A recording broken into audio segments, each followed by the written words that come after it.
Tani kemi një situatë që ekonomia e Kosovës kryesisht varet nga diaspora dhe diaspora shumë herë besoj edhe këtë rast do të përpiqen të keqpërdoret.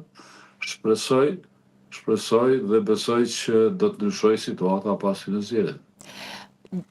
Por për qëndruar te kompromisi, zoti Kurti në fakt duket se ishte i prirur për më shumë për një koalicion me PDK-n, për të zgjedhur presidentin, madje ai gjatë gjithë kohës duket se këtë do ta përdoret edhe në retorikën elektorale, siç e pam dje, duke fajsuar partitë opozitare që nuk ishin të gatshme me gjithë ofertat që i bëri zoti Kurti, që nga kandidati për president, tek kryetari i parlamentit, tek e fundit ku kërkoi 3 kandidat nga ana opozitës për t'i votuar për president.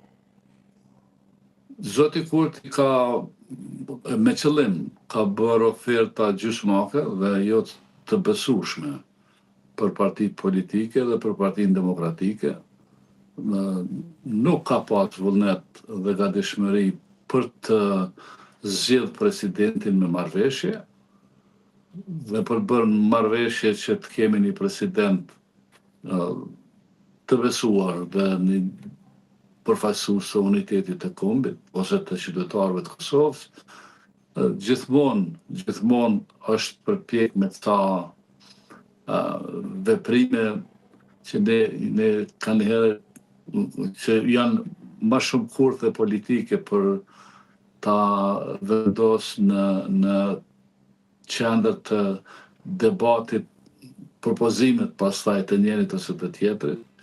Oferta e tij merrne ose lënë nuk shkon në politikë, ai është dashur me u marrë vesh me një, nuk po them me Partinë Demokratike, po edhe ose me LDK-n ose me kënda qoftë që ta zgjedhin presidentin i cili do ta kryejë detyrën e vet. Asnjë president, asnjë personalitet i kriminalizuar nuk do të pranoj, normalisht as nga partitë e tjera, cili mund të ketë probleme të pastaj në proces gjatë kryerjes së detyrës së vet.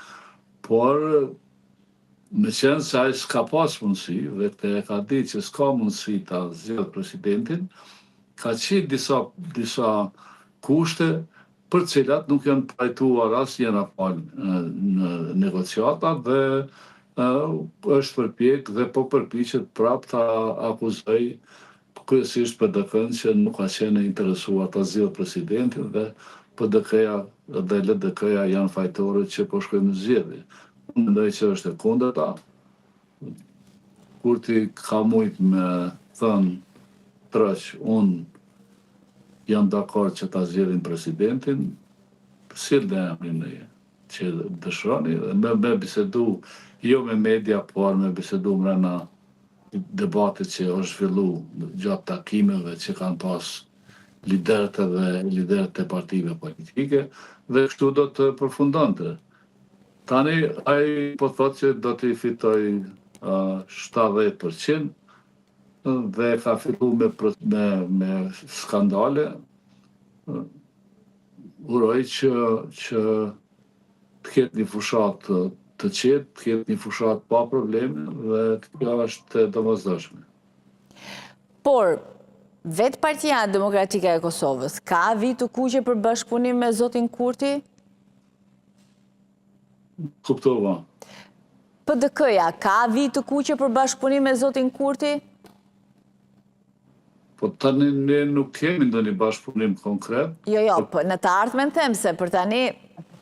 Po në të ardhmen shiko, në politik nuk ka asnjëherë jo, nuk ka asnjëherë kundërshtar ose kundërshtime të variantit o me role ose asnjëherë jo, por e mundshme është, pse jo, në qoftë se varet nga ofertat, për shembull, bashkëpunim në politik, të gjithë mund të bashkëpunojnë me njëri tjetrin nëse janë dakord me programet e partive politike cilat mund të jenë të miratuar bashkë. Më thonë, me programet të përbashkëta mund të ketë koalicion. Nësa me emna dhe me idetë që të kemi kush sa ministri, po i merë është problem. Mirë, zoti Aliti, unë falenderoj shumë që ishe sot me ne edhe ju uroj suksese. Faleminderit dhe juve. Shkëputëm